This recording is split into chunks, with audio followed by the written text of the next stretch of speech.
muchísimas gracias por esta presentación. Gracias a cada uno de los panelistas por acompañarnos hoy y, por supuesto, a ustedes que se han tomado el tiempo para escuchar y aprender juntos.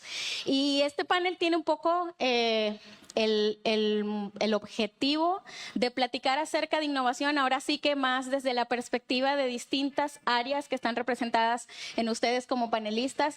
Así que, ¿qué les parece si, como para efectos de nuestra conversación, establecemos qué entendemos por innovación? ¿Sí? Porque estamos en una plática donde venimos viendo de repente mucho el tema de la innovación desde un ángulo de tecnología, nuevas herramientas, muy metidos dentro como del carril, del riel de la tecnología, pero ¿es innovación solo eso? ¿Qué entendemos por innovación? ¿Qué puede abarcar innovación? ¿Y cómo pueden hoy empresas u organizaciones modernas adoptar la innovación como parte de su cultura, de su práctica, de sus procesos? No sé si Joel, de repente Jorge, nos pueden apoyar con esas respuestas. Sí, claro. Bueno, buenas tardes, días, todavía ya casi tardes. Digamos que la innovación desde un punto de vista, bueno, yo me dedico a la implementación de tecnología. Y básicamente no solamente, bueno, por una parte la tecnológica, todo lo nuevo de inteligencia artificial, todo lo nuevo de IoT, cosas de esas, cómo utilizarlo con lo legacy o con las partes, digamos que obsoletas que pudieran ser hasta cierto punto en la empresa, cómo juntarlo y cómo hacer cosas nuevas, ¿no? Pero también va muy apegado a la cultura dentro de la empresa, ¿no? Una cultura donde se permita la innovación, donde no se castigue tanto el error como comentaban anteriormente, una parte donde se incentive a las personas que quieren hacer algo nuevo y mucho basado también en los procesos, ¿no? Que se encuentren con unos procesos ágiles dentro de la empresa para poder realizar esta innovación, porque también a veces una parte fundamental de que nos detiene un poquito para la innovación son los procesos a veces complejos o largos que se tienen en las empresas. Para estoy en la plática hace unos minutos, yo les comentaba que innovar es anticipar la necesidad de nuestros clientes en productos o procesos que ya existen, pero también inventar o crear esas necesidades que no saben los usuarios que van a tener. Eso es innovar, es tener ideas que mejoren la calidad de vida, ya sea sobre un producto existente o uno que a lo mejor no habían escuchado de ello. Y como mencionaban, para eso se necesita invertir tiempo, dinero y esfuerzo. Es ese triángulo mágico, ¿no? Todo requiere esas tres variables, pero es una inversión a largo plazo. Y es una inversión donde se va a fallar, y se va a fallar mucho. ¿Ok? Y es una inversión donde se tiene que experimentar, y se tiene que experimentar mucho.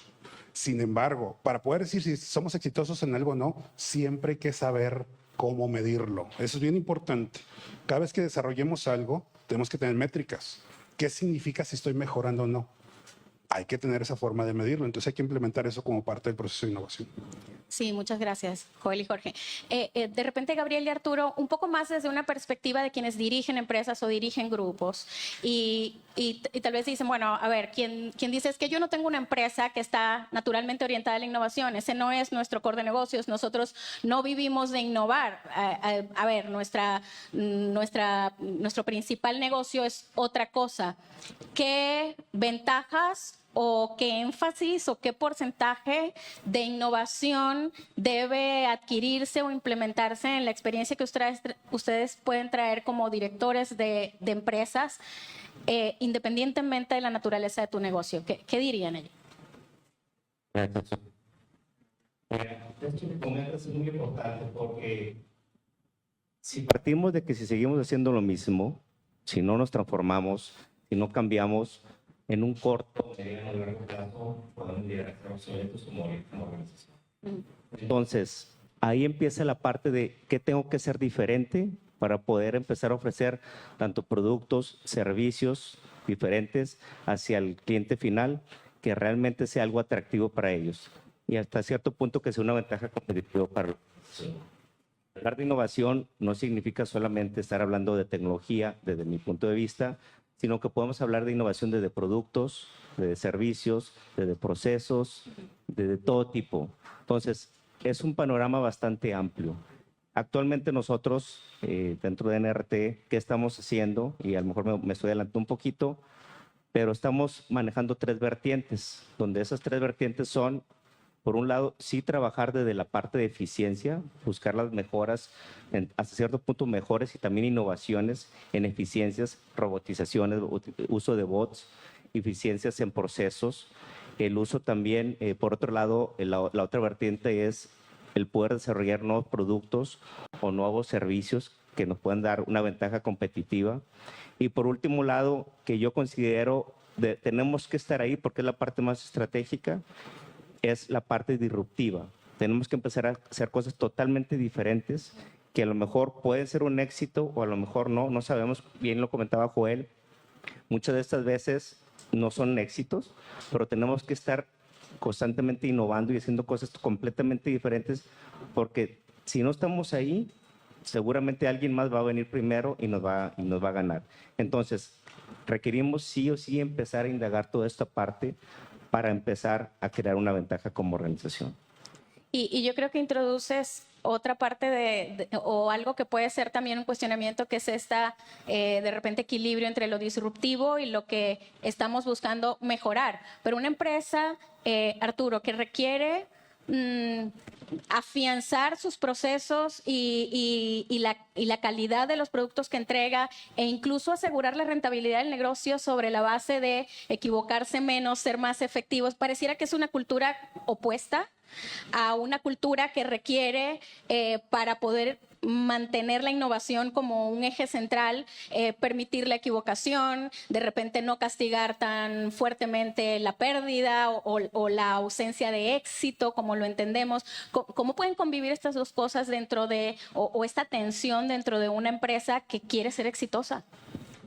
Bueno, desde la perspectiva de un servidor, como consultor de negocios y experiencia en posiciones directivas, estoy de acuerdo con mis compañeros, pero yo la innovación la veo como el reto de ver problemas o retos de la compañía como incrementar ventas, reducir costos de una manera diferente. De hecho, cuando se ensambla un equipo multidisciplinario para solucionar un problema, un requisito es tener a alguien que no sepa nada, porque rompe con la ceguera del taller. En mi ámbito, innovar es ver las cosas diferentes y sí, incorporar la tecnología cuando facilita. El 85% de los procesos de implementación EI, según un estudio de Harvard y otras compañías, no han dado los resultados esperados. Entonces, saber cómo qué es lo que te acomoda precisamente para ver las cosas diferentes. Y, por ejemplo, esto es algo real. En las empresas están usando ChatGPT como un miembro más que se vuelve experto en hidráulica, en cuestiones humanas y que te da otras perspectivas para solucionar problemas. Entonces, desde mi contexto, yo te haría esa participación para tener un contexto más generalizado. Muchas gracias. Cuando se trata de sugerirle o incluso a nivel consultivo, como puede ser el caso de repente de Jorge en TXM, cuando se trata de a nivel consultivo llegar con una empresa que ciertamente requiere adoptar una cultura o procesos que lo lleven a innovar, a mejorar, a sistematizar, a automatizar procesos internos de la misma empresa o incluso hacia afuera como parte de sus resultados, ¿cuáles dirías que son las barreras más comunes que te encuentras para que una empresa adopte una cultura de innovación? Sí, bueno, primero mucho de la cultura, bueno, también como mencionan, la tecnología solamente es una herramienta más, ¿no? La inteligencia artificial es una herramienta más, no necesariamente es lo que nos va a solucionar los problemas dentro de la empresa. Pero lo primero es la cultura, o sea, yo creo que es de las partes, una la cultura y otro los procesos, porque a veces llegas con departamentos, con el departamento de ingeniería, con el departamento de procesos, y les enseñas algún tipo de solución, mira, con visión vas a resolver esto, con predicciones vas a hacer esto, y encantados, ¿no? Las personas dicen, eso es lo que necesito. Y luego a medida que vas subiendo, escalando a directivos, a gente de más alto nivel, hay ciertas restricciones por cuestiones presupuestales, porque primero tenemos que definir otro tipo de prioridades que tenemos y ahí es donde empiezan un poquito las barreras, ¿no? En ese sentido.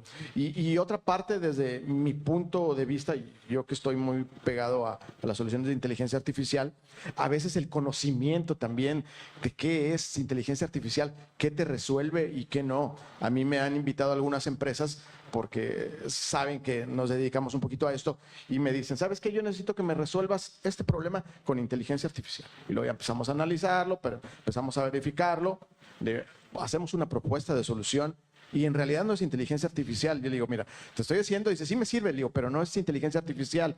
Empezamos primero a automatizar, empezamos primero a agarrar datos y inteligencia no es, más sin embargo es lo que le sirve a la empresa y la empresa está convencida de eso, ¿no? Entonces yo creo que por un lado también mucho la educación que apenas estamos y por otro lado las estructuras organizacionales, que entre más grande sea una organización, entre más extensa, más procesos tenga, se complican a veces la implementación de este tipo de proyectos. Sí, y creo que lo que dices se conecta mucho con esto que hoy en día escuchamos tanto a nivel de empresas, que es transformación digital. Y todas las empresas están como en la onda de hay que entrar en la ola de la transformación digital. Ok, ¿qué es?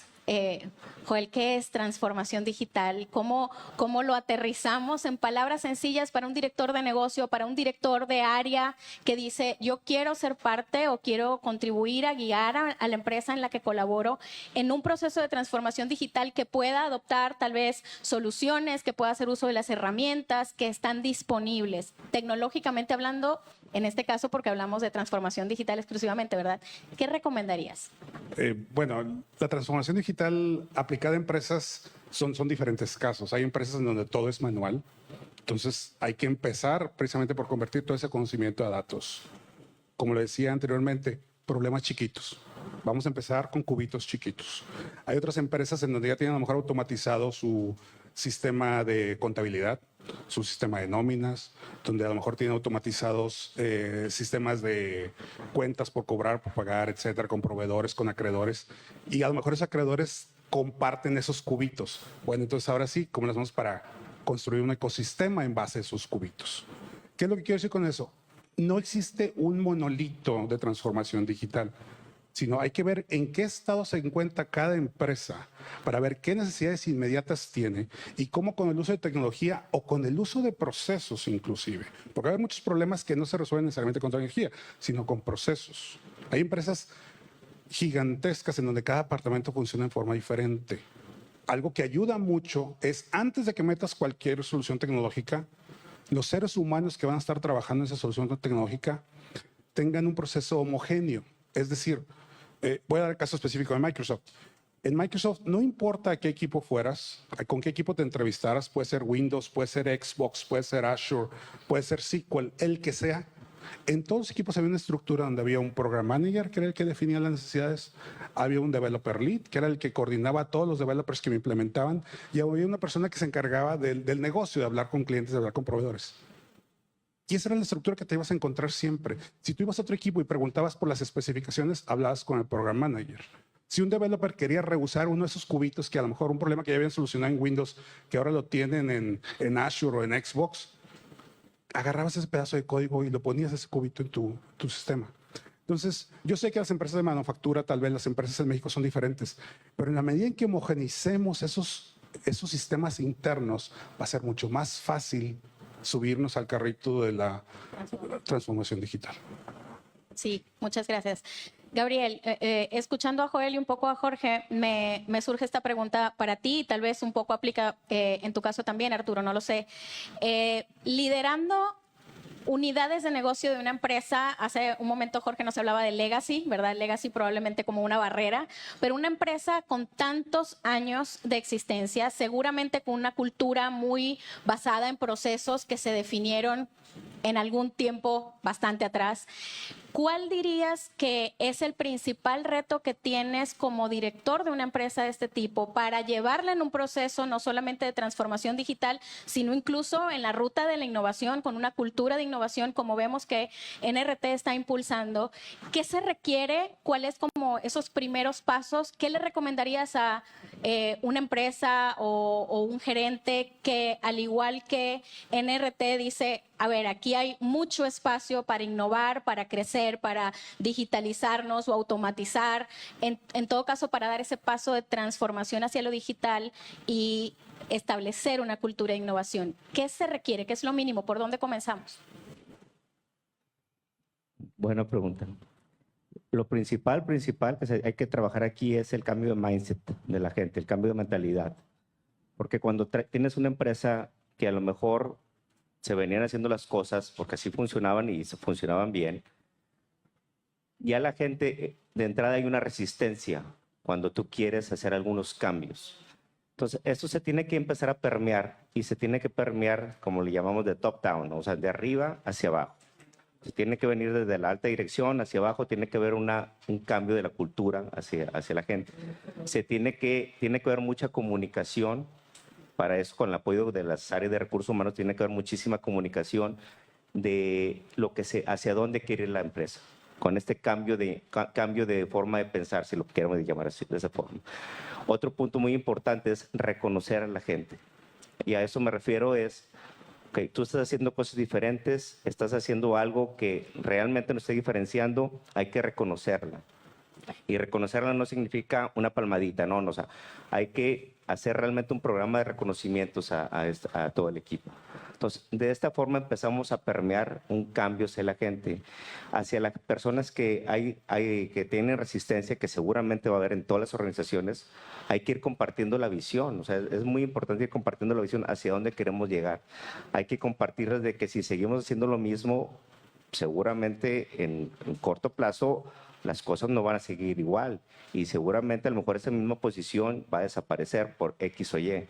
Entonces, hay que ir compartiendo, y no con el miedo, hay que ir compartiendo de modo que se vayan subiendo el carrito donde estamos todos, para todos trabajar en conjunto hacia donde queremos llegar. Sí, y yo puedo decir desde una de las empresas del grupo que puedo sentir ese impulso, ¿verdad? Justo ayer tenía una plática con parte del equipo gerencial de FibraNet, donde todos decían, a ver, ya esto parece que no es solo una moda que a alguien se le ocurrió, parece que vamos en serio, ¿qué vamos a hacer? Y podemos, o puedo dar fe de eso.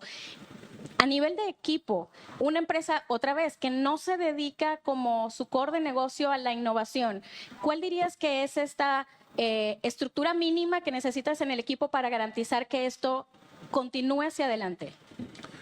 Bueno, en una pyme que no tiene una estructura completa o con diferentes funciones, creo que es importante que el dueño, el propietario, salga de un estado de confort y busque la ayuda para poder inducir a cambios tecnológicos o de innovación. En una empresa mediana que ya tiene diferentes departamentos, yo creo que lo mínimo es tener a alguien, puede ser desde un ingeniero industrial que te está midiendo los desperdicios, tiempos muertos, desperdicios, una persona de ventas que necesita resolver de diferentes maneras cómo poder vender más, porque la presión del costo la tenemos todos en un mundo globalizado. Y en una empresa transnacional con una estructura completa, el departamento de mejora continua o de desarrollo de nuevos productos es quien a veces es los que lideran los procesos de innovación, ¿verdad? Haciendo un poquito referencia a una pregunta previa, yo creo que muchas empresas no innovan porque están en un estado de confort. Hay muchas historias de Blockbuster con Netflix, pero hay una que explica Edward Deming, la gente que lo ha escuchado, que se estaban peleando dos fabricantes de carburadores y por estar enfrascados en el yo hago esta mejora y de repente digo el full injection y adiós todos los carburadores, ¿no? Entonces, mucho tiene que ver con el ambiente, el mercado, cómo te empuja a que te renueves, ¿verdad? Sí, gracias. Joel, Jorge, no sé, ¿podrían compartirnos porque tal vez nos escucha parte del equipo de una empresa o incluso directores o líderes de empresa y dicen, eso tal vez se escucha muy bien, está padre desde el punto de vista romántico, qué genial poder perseguir eso, pero ¿cómo se traduce eso en impacto real? ¿Cómo puedo realmente ver el beneficio en la rentabilidad de la empresa, en mis procesos productivos, en la calidad de lo que hago, en la satisfacción de mis clientes? Tomar esta ruta de la transformación digital y de la adopción de la innovación como una cultura central de la organización. ¿Podrían compartirnos, no sé, un par de casos reales que puedan mencionar donde han sido parte de acompañar a alguna empresa en un proceso de adopción de alguna solución y pueda ser ahí como cuantificable? Sí, claro. En mi caso, a lo mejor se puede facilitar un poco porque TechCM se dedica a implementaciones tecnológicas. Mas, sin embargo, desde ese punto de vista, por ejemplo, hay un pequeño grupo que es el grupo, se hacen, no sé, una vez al año hackatones, ¿no? Que en el ambiente tecnológico es hacer ahí alguna idea, en los de sistemas hacer algún programa. Entonces hacen hackatones, se hacen equipos, cada equipo suscribe su idea. La idea obviamente va basada en el core del negocio, ¿no? O sea, proponemos a lo mejor una lluvia, no sé, de 20 ideas, de 20 necesidades de los que los clientes hayan tenido. Y ¿sabes qué? Pues a ver qué se puede resolver. Hacen equipos, a cada equipo se le da su playera, semanalmente se van viendo los avances y al final se les dan un par de semanas, incluso pueden ser un par de meses, y al final de mes, como termina esto, es haciendo un demo de lo que ellos estaban realizando, ¿no? Ahora, esto pues es after work, ¿no? O sea, es ahí donde está lo complicado, ¿no? Que pues si se dedican a eso solamente un departamento de innovación, como que se facilita, pero sin embargo, a afianzar esa cultura que sea after work, para eso se dan ciertos incentivos, ¿no? Que al primer lugar pues va a ganar tantos bonos, tantas, quizás algo económico, todo el mundo trae su playera diferente del equipo, que el equipo A, que el equipo B, cada quien trae su playera, a lo mejor un souvenir, unas tazas, no sé. Promover en ese tipo de culturas donde te sientas parte de, ¿no? Y que también, pues a lo mejor desde la persona más seria, que es un poco más introvertida, que también la hagas participar, que la que va a liderar a lo mejor es la persona que se dedica un poquito más de contacto con el cliente. Entonces, digamos que a lo mejor no hay una receta, pero sin embargo es buscando esa cultura y poco a poco se va dando. Ahora, los jóvenes, cuando son empresas donde participan gente joven, gente recién egresada, gente que está un poco menos maleada, por decirlo así, ayudan bastante porque aparte ellos ya traen la tecnología, ya la traen adaptada, ¿no? O sea, ya llegan y pues ya ellos no pueden vivir sin su chat GPT, nacieron con el internet, nacieron con todas las apps y es mucho más fácil que a veces gente legacy como en mi caso, ¿verdad? Que nacimos con otras tecnologías, hay que irlas adaptando poco a poco, ¿no? ¿Algo que quieras comentar? Sí, yo les comentaba también sobre las ligas que existen entre la industria y la escuela. Las universidades son muy importantes. En este caso, les voy a dar un ejemplo, no de Microsoft, pero del TEC, donde también estoy laborando como maestro. Una de las materias que doy, que es de último semestre, es un proyecto real. Es un proyecto con un socio formador, le llamamos. Ese socio formador es una empresa. Puede ser Softec, puede ser cervecería, puede ser Vitro Alfa. Esas empresas con anticipación se buscan, se les pregunta en qué proyectos están trabajando, qué procesos quisieran mejorar o en dónde no han tenido tiempo o recursos para invertirle. Y nosotros como TEC les decimos, ¿por qué no llevamos tu proyecto como un caso de estudio durante el semestre? Entonces, yo como maestro, somos varios maestros, le decimos a los alumnos, este va a ser el proyecto. Entonces ahí la empresa no está arriesgando nada de capital, no está arriesgando dinero, pero se está dando cuenta de ese cambio de cultura, en donde los alumnos para poderse graduar tienen que resolver el problema que esa empresa está teniendo. Puede ser una solución que requiere inteligencia artificial, puede ser un sistema de bases de datos, puede ser un problema de integración de sistemas de dos departamentos que no se hablan entre sí, puede ser cualquier tipo de problema, que con tecnología los alumnos que se van a dividir en diferentes equipos lo van a resolver y cada equipo le va a dar un enfoque diferente. Y parte de la clase no es nada más tecnológica, de con qué herramientas vas a usar para resolverlo, sino cómo se lo vas a presentar al cliente, que es real.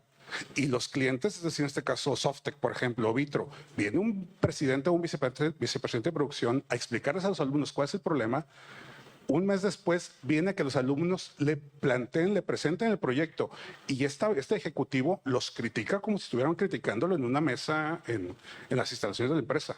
Los alumnos ahí están aprendiendo con un caso real. La empresa está ganando y al final ha habido casos en donde estos sistemas, los mejores equipos, llegan a ser implementados con todos los bemoles legales que existen dentro de la empresa, donde la gente de recursos humanos, se le presenta gente de recursos humanos, gente de negocios, gente de tecnología. Hay un panel en donde los alumnos presentan sus proyectos, el panel elige el mejor y luego decide eventualmente implementarlo, como la academia, por ejemplo, ¿no? Nace una nueva estrella. Entonces, es una manera padre, desde mi punto de vista, con pocos recursos, integrar ese cambio de mindset. Porque como decías tú, los chavos nuevos traen otra mentalidad. Y si les mostramos a nuestros ejecutivos que eso está funcionando, es más fácil con hechos que lo implementan. Súper. Gabriel, escucho, se ha mencionado por aquí varias veces algo que apunta como a lo generacional. Y no sé qué tanto se da de repente allí en la empresa que lideras, Arturo, pero sé que definitivamente está presente en nuestro grupo corporativo. Estamos en una época donde estamos coincidiendo en los espacios de trabajo hasta 4 generaciones simultáneamente, y esto es algo que está sucediendo por primera vez en la historia. No me quiero meter mucho por allí, ¿verdad? Pero definitivamente hay un tema de brechas generacionales que estamos experimentando en nuestros espacios o en nuestros entornos de trabajo. ¿Cómo puede un ejecutivo, un director de área, de empresa, aprovechar el mindset de probablemente los grupos generacionales más recientes para apoyar o fomentar dentro de las unidades de negocio culturas de innovación? Y no quiero cerrarles la puerta si ustedes tienen también algún caso en particular que quieran mencionar que ha sido exitoso en sus entornos de trabajo. Sí, bien lo dijiste, tenemos 4, incluso hasta 5 actualmente brechas generacionales, ¿no? Cada brecha generacional, cada generación persigue algo totalmente diferente. Entonces, tenemos que identificar, número 1, saber qué es lo que quiere cada brecha generacional para poderle darle de forma laboral cómo lo podemos impulsar a ellos. Para esto en particular, la pregunta que tú dices, cómo poder trabajar con ellos yo considero que lo mejor es trabajar en equipo como tal, porque por un lado podemos tomar el empuje, la fuerza que traen los jóvenes, incluso los jóvenes de 18, 20, etcétera, que traen esa fuerza, esas nuevas iniciativas, y con la parte un poco mayores, los chavos de la edad, como digo yo, poder sacar ese seniority que ellos tienen para poder, todos esos impulsos que traen, poder trabajar en conjunto. Entonces, ¿se puede trabajar? Sí, se puede trabajar, pero obviamente hay mucha colaboración, hay que trabajar mucha colaboración y sobre todo no perder el propósito de lo que se está buscando, ¿no?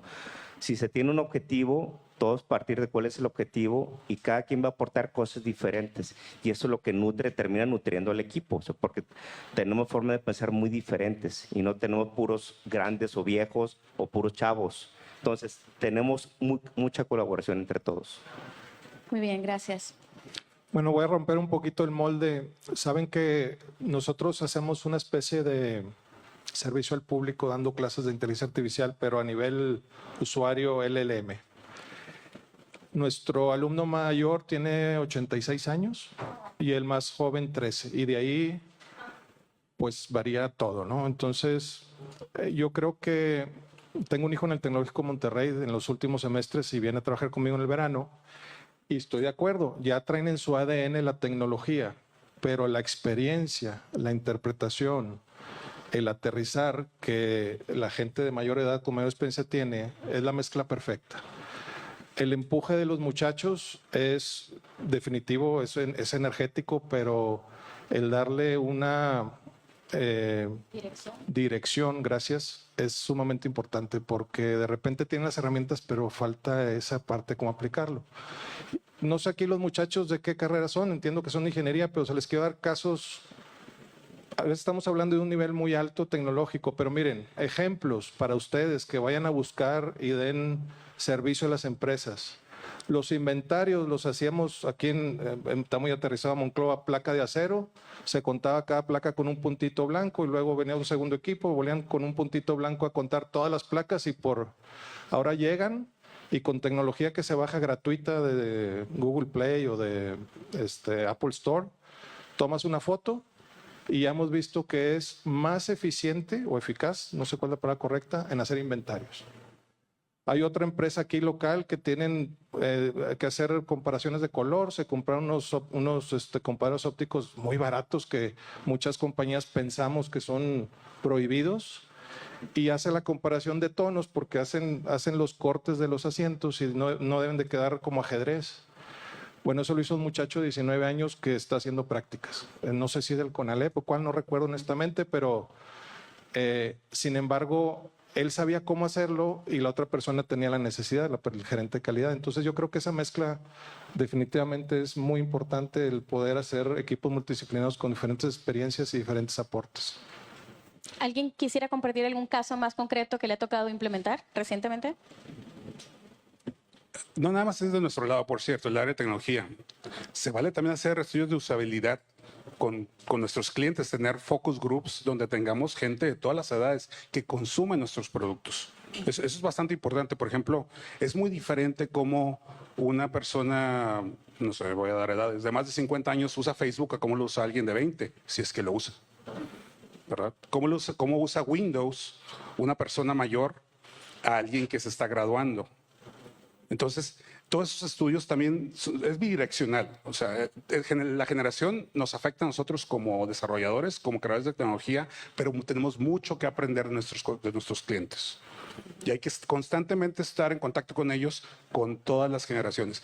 Sí, los jóvenes quieren todo inmediatamente y tienen mucha sinergia y todo eso, pero los que tienen la lana son los de 30, 40, 50. Y a final de cuentas tenemos que hacer dinero con el negocio. Entonces, es un balance, ¿verdad? Sí. ¿Cómo visionan, cómo creen que se ve una empresa, cualquier empresa el día de hoy que quisiera visionarse a 5 años? Si no adoptara en este momento una ruta de transformación digital y de aprovechamiento de las herramientas que existen con una mentalidad de innovación. ¿Cuál es el riesgo, si lo hubiera? ¿A qué se está exponiendo? Si quisiéramos visualizar esa empresa no hoy, sino 5 años adelante, ¿cuál sería la película?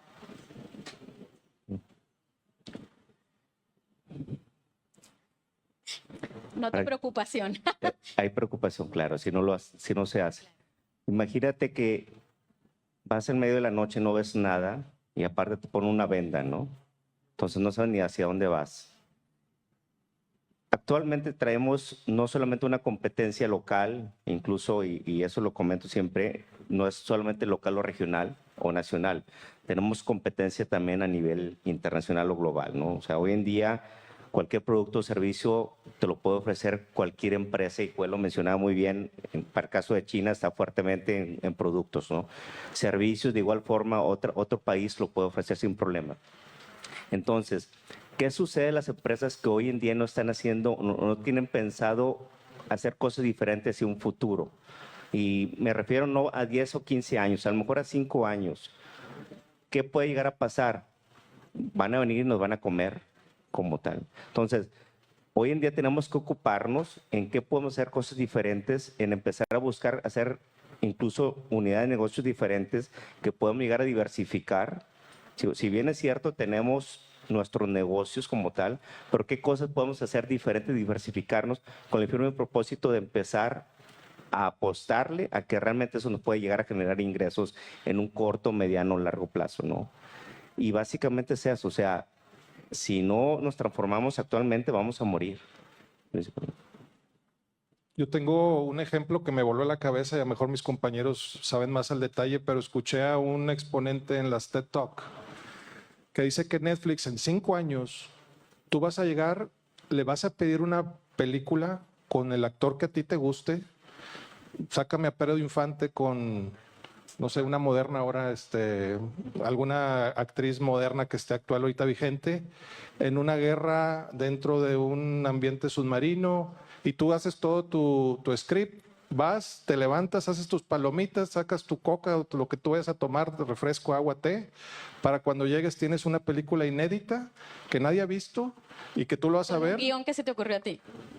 algo que tú hiciste y luego lo vas a postear en redes sociales y si les gusta te van a dar likes porque lo vas a compartir y de ahí puedes ganar dinero.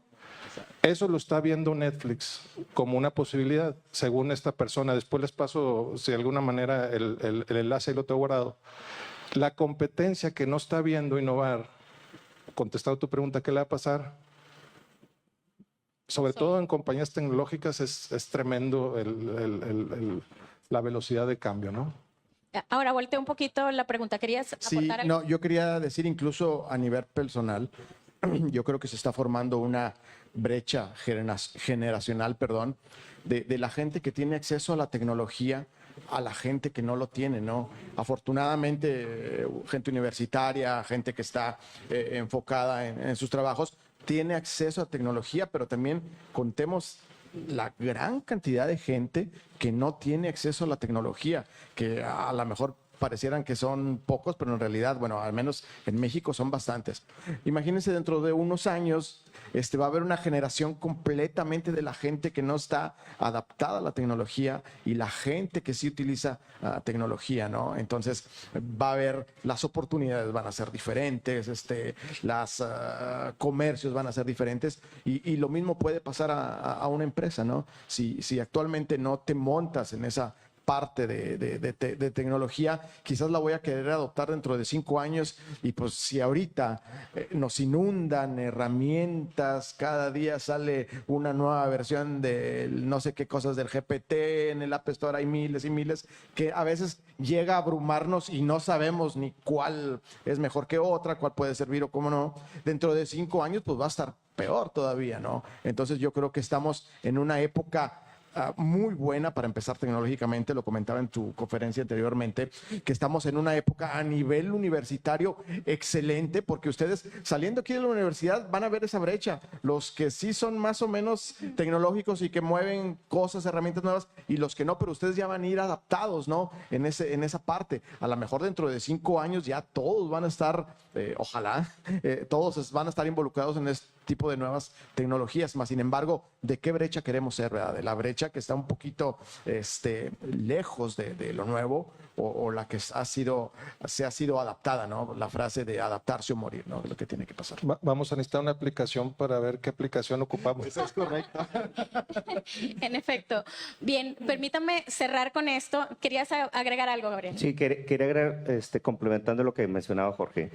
Como empresa también tenemos que empezar a ver de que, aun y cuando tenemos esas brechas generacionales, tenemos que seguir atacando las 3 brechas generacionales. O sea, por un lado, los que no saben nada de tecnología, que a lo mejor pueden ser por nuestros padres o abuelos, los que están medianamente con la tecnología y los que están totalmente tecnológicos, ¿no? Entonces, como empresa, no podemos perder el foco de que tenemos esos 3 grandes mercados y obviamente nuestros productos y servicios pues los tenemos que distribuir actualmente bajo esas 3 ópticas, ¿no?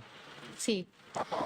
Permítame cerrar con esta pregunta que tiene un poquito como un doble enfoque, porque tenemos una audiencia mixta entre estudiantes universitarios, pero también personas de empresa que ya están incorporados al ambiente laboral o corporativo de una u otra manera en diferentes roles. Si tuviéramos que dar una recomendación muy práctica, aterrizar todo lo que hemos hablado en un to-do muy práctico y vaya, tomando en cuenta que estamos en un recinto académico, y que está teniendo o abriendo un espacio para una charla como esta, lo cual es muy positivo.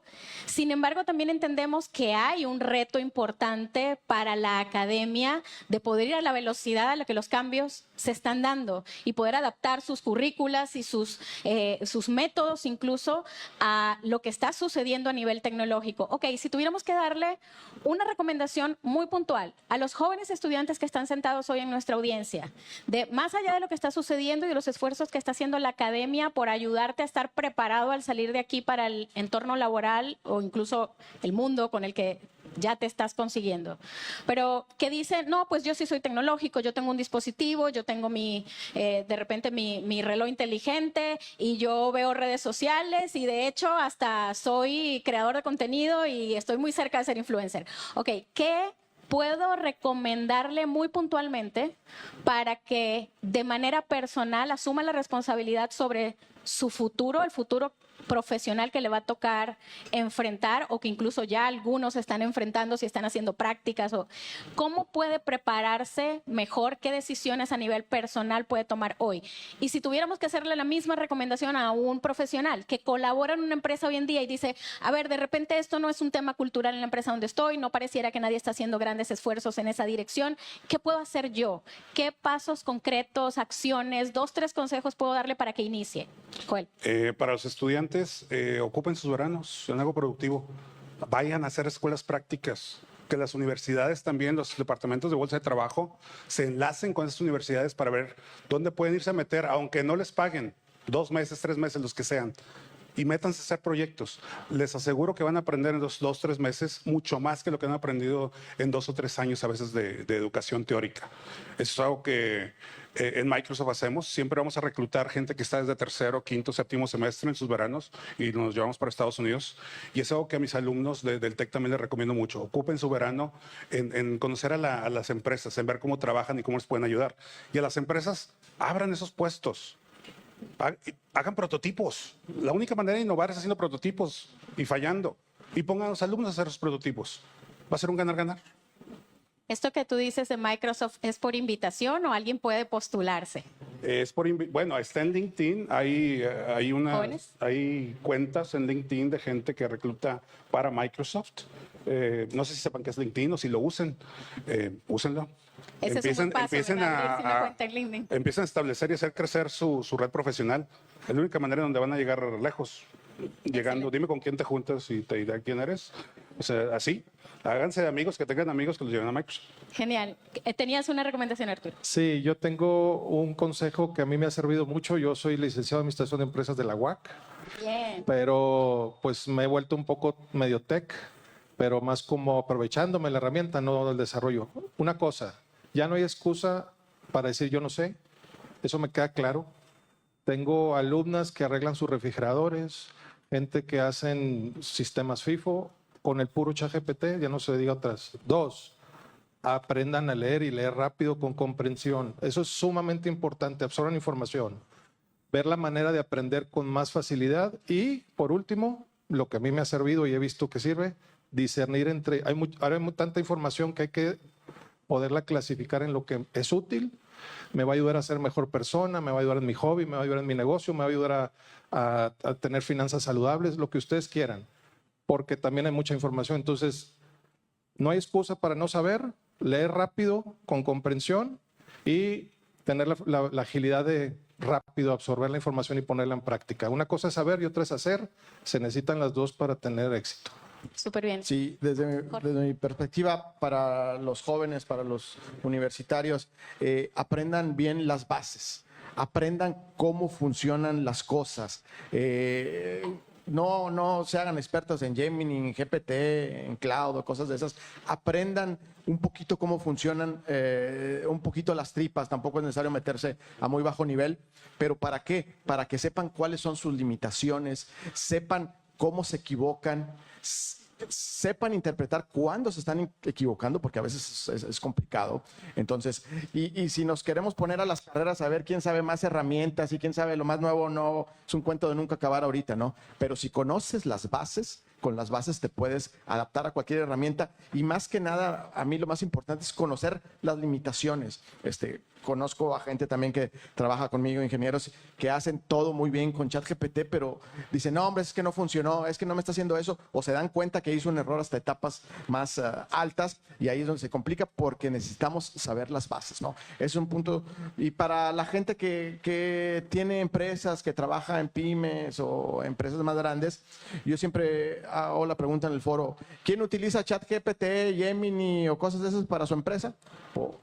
¿Quién lo utiliza? Pues la gran mayoría lo levanta, ¿no? Todos lo levantamos. ¿Quién utiliza de pago el ChatGPT? ¿Quién tiene la cuenta de pago de Gemini, de alguna de estas?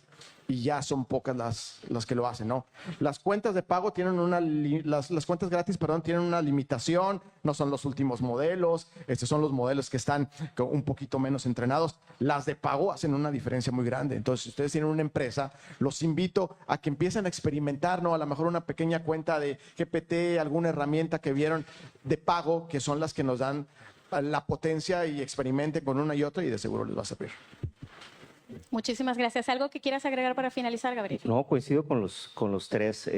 Seguir aprendiendo. Aquí no importa la edad, sea que tengas 18 años, sea tu edad, hay que seguir aprendiendo. Y eso es de forma semanal incluso, ¿no? Darnos el tiempo para seguir aprendiendo cosas nuevas, porque esto, obviamente, si no lo aprendemos, seguimos quedando obsoletos.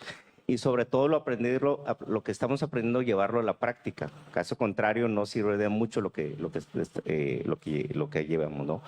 Y otra cosa, siempre estarnos cuestionando. Es muy importante siempre estarnos cuestionando y preguntándonos por qué está pasando esto, ¿no? Porque eso nos empieza a generar cierta chispa y incrementar nuestra creatividad y empezar las cosas totalmente diferentes.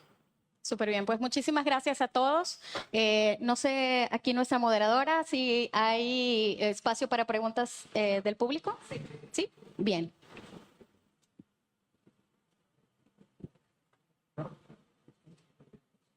Les prestamos los micrófonos para que sean más rápidos. Sí, podemos prestar el micrófono. Ahora sí, chicos, vamos a pasar a la parte de las preguntas y respuestas. Buenas tardes, mi nombre es Guillermo Soto. Agradecerles la plática que tuvimos. Y lo más importante, coincido con todo lo que comentan, y lo más importante es nuestro cliente, ¿no? Ese cliente que siempre ha creído en nosotros. Y es por donde tenemos que empezar a trabajar, ¿no? La actitud interna de las empresas, porque esos clientes han estado ahí, van a seguir con nosotros siempre y cuando nosotros les demos lo mejor. Y para darles lo mejor es la actitud y seguir trabajando. GPT, al fin y al cabo, es un facilitador, pero todo crece de la actitud de la empresa y irnos desarrollando para siempre darles el mejor servicio a nuestros clientes. Ese es mi punto. Gracias por tu aporte. ¿Alguien tiene una pregunta? Allí en la misma fila, hacia allá, por favor, y allá atrás, un compañero. Hola, buenas tardes. Gracias por la ponencia que están haciendo. A mí en lo personal, como independiente, me sirve mucho porque refrescan mis ideas. Y viendo en un enfoque de prestador de servicios, me gustaría saber en una escala del 0 al 10, cómo están las empresas actualmente en Monclova en cuanto a innovación tecnológica. Madurez. ¿Alguien tiene ese dato? Mira, tengo empresas, clientes que me decían, oye, ¿no me invitas a cotizar? ¿Cómo no? Te envié el correo, te envié la cotización. No me llegó. Tenían una sola cuenta de correo y la recursos humanos, como no era un tema de ella, borraba los correos. Entonces no iba ya a las cotizaciones. Es ese nivel 0, kinder, no sé, bambolino. Y hay otras empresas que están integrando la inteligencia artificial, se le llama manufactura 4.0, que es donde sensores de temperatura, flujómetros, vibrómetros, etcétera, les están dando información para predecir las fallas antes de que sucedan. Promedio 3, pymes 2, 1. Hay mucho campo para muchos de ustedes que se quieren dedicar a esto. Ok, y para la empresa patrocinadora, ¿en qué escala se coloca? En tu criterio, Gabriel, No te acabo de explicar. ¿En qué escala del 0 al 10 en cuanto a innovación tecnológica se encuentra el grupo? Nosotros, Sí.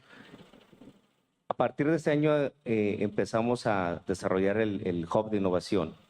Entonces, dentro de estos, fue a partir de febrero o marzo, llevaremos posiblemente alrededor de 10, 11 proyectos que hemos estado innovando. En la siguiente plática van a hablar un poco más de ellos, pero ya estamos dando pasos y buscando dar pasos agigantados para poder ir creciendo en la parte de innovación. Como tal, estamos ya a punto de lanzar como unidad de negocio este equipo de innovación, y forma parte de lo que queremos lanzar ya para finales, principios del 2026, ¿no? Ok, muchas gracias. Gracias. Una encuesta de diagnóstico. Me das tu correo y te la paso. Quisiera saber una evaluación práctica de un nivel de De maduración. servicial Te digo que ahorita te dejo el correo, hay una herramienta que sirve como para hacer un diagnóstico del nivel de integración de inteligencia artificial que se está usando ahorita en los coaches que se dedican a eso. Te la paso, si fuera algo de interés tuyo. Sí, gracias. Gracias. ¿Alguna otra pregunta? Ya, vaya. Buenas tardes, mi nombre es Yael. Principalmente es una duda sobre un tema social que tocaron ciertos puntos. Es en cuestión a la innovación y que estar abierto al cambio. En este caso es en cuestión de empresas para poder aceptar gente que realmente, habían dicho, gente que no tiene acceso a la tecnología, pero no por decisión propia, sino por algún tipo de situación. Igual también tiene que ver con el estudio. Mi enfoque va a, la pregunta es, y el punto es, hay gente que estudia o hace su propio programa de estudio en línea, porque hay muchos cursos, hay muchas maneras de estudiar y aprender, y lo decían también ciertos puntos de que tú quieres aprender, lo puedes hacer, no hay ningún tipo de pretexto.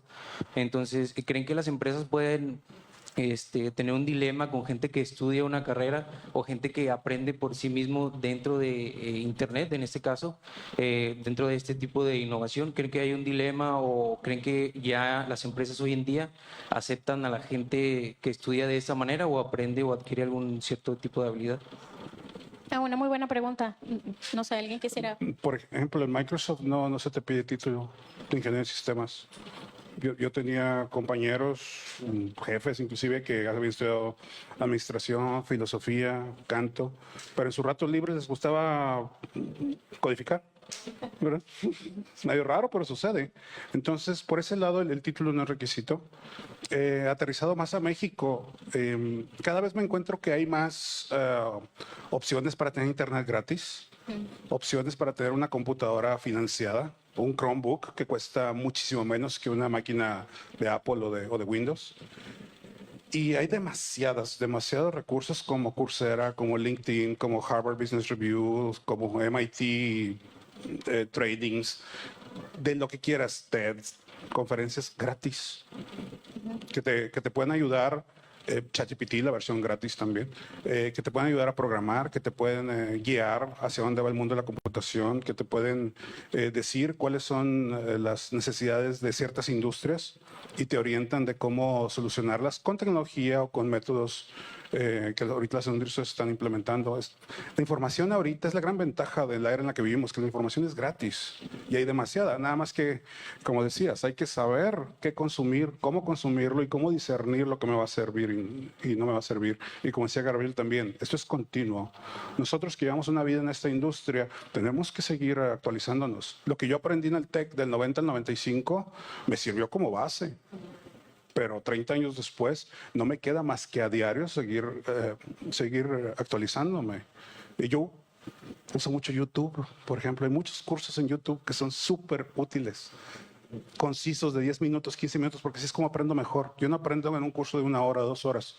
Yo aprendo con ejemplos, yo aprendo 10, 15 minutos con casos prácticos, que es como di mi plática, por ejemplo. Entonces, yo como empresa no tendré ningún problema en contratar personas que aprendieron así. Supongo que hay, seguramente cada vez más se desarrollan test o cuestionarios o pruebas de ingreso donde valida conocimiento, donde hay una validación de conocimiento más que una validación de títulos académicos de X o Y institución. Tú le puedes pedir a ChatGPT, hazme una entrevista simulada, donde tú eres el entrevistador, tú ChatGPT, y yo te voy respondiendo. Y se puede hacer ese juego. O hazme un examen y se puede hacer ese juego. O ponme un código donde yo le escriba y luego tú me lo evalúas. Todo eso ya existe. ¿Querías agregar algo? Y creo que con esto cerramos.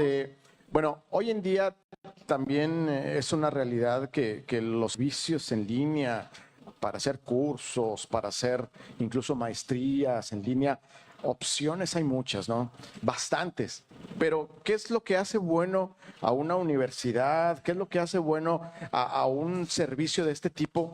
Los maestros, ¿no? Dependiendo del maestro, bueno, yo de forma personal, ¿no? Dependiendo del tipo de maestro que hay ahí, es como va a salir el alumno. Entonces, a mí me han llegado muchos CVs de ese tipo, entonces yo lo primero fijo es dónde estudiaron, porque no es lo mismo estudiar en la universidad autónoma, ¿verdad? A lo mejor en una universidad voy a hablar en voz alta, a una universidad, no sé, de Oaxaca que se llama online.com, ¿no? Y te dio tu certificado en línea de ingeniero de sistemas. O sea, ahí es donde sí hay que tener cuidado, ¿no? El problema yo creo no es estudiar en línea, sino dónde estudias en línea, porque hay muchas opciones ya para estudiar y ya desafortunadamente ya muchas escuelas hacen su escuela en línea y no necesariamente son buenas, ¿no? Ese es mi punto de vista. Y supongo que esto también es un proceso, Arturo, estás dedicado al tema de LMS, ¿verdad? Es un proceso de maduración que va de ambos lados. De hecho, es triple, ¿verdad? Entre el que estudia, el que genera el conocimiento y lo pone disponible y quien luego lo usa a nivel laboral. ¿Tú dirías que hay un reto allí, un poco como para terminar de responder esta pregunta? Mira, yo creo que todo depende. Estoy de acuerdo con Joel, en México somos más tradicionalistas, están a pedir el título, pero si tú puedes comprobar que sabes, miren, a mí me valió saber inglés, a mí mi carrera de peón de Altos Hornos a director de nivel senior, a mí me impulsó el inglés y la computación porque yo aprendí curso de Microsoft en la cámara, aquí no me acuerdo cómo se llama, Cámara de Industria de Transformación y eso me valió más para crecer que realmente el título. Entonces depende mucho que te entrenes con un ChatGPT, una simulación y si tienes alguna habilidad que agregue valor, lo sepas expresar.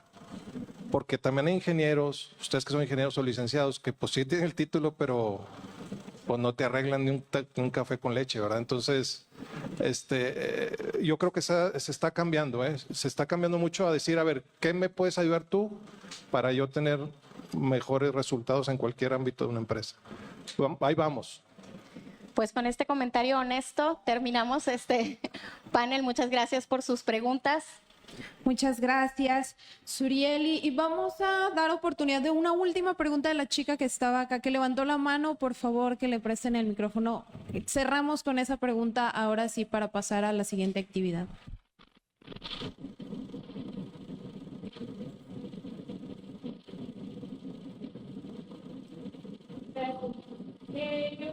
Me gustaría preguntar como de qué manera se podría empezar a incrementar la inteligencia artificial, ya sea en las empresas grandes o chicas que están o que están empezando, ya sea en Monclova o en Frontera. Ujú, sí.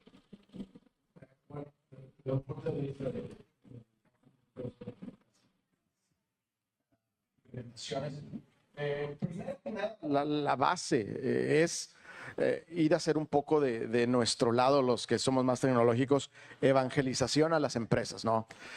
Decir qué hace la inteligencia artificial, qué no hace, si es una solución generativa, si es una de predecir algo. Primero eso.